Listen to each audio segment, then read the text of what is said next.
Het moment waarop Irene Wust met Nijs naar Boeten komt is op zijn meest opmerkelijk. De wichtigste kampioenskippen zoals het WK afstanden en het WK allround staan nog voor de door.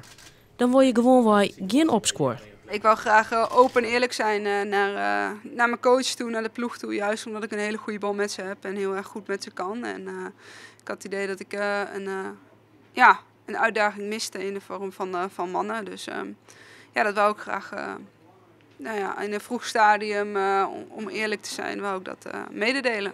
Een verliende seizoen maakte Irene Wust de oerstap van TVM naar Team Continu. Van een ploeg met mooie en vrouwen naar een ploeg met alleen nog maar vrouwen. Een prima ploeg, maar ze mist wat. Nou ja, gewoon ik denk de fysieke uitdaging. Ja, gewoon dat ze er enorm zin in was en toch probeer je erbij te blowen. Ja, zoiets. Ja.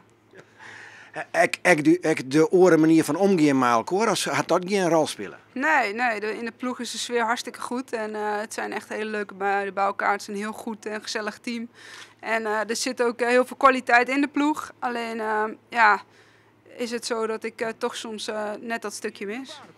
Coach Marianne Timmer en de teamgenoten zoals Thijsje Oenema en Margot Boer verliezen met Wust het absolute boegbeeld van de ploeg. Afscheid nemen of een aankondiging ervan is natuurlijk nooit leuk. En het komt nu niet uit, over een maand niet en over 2 maanden ook niet. Het is gewoon heel jammer. Ik vind het ook heel jammer.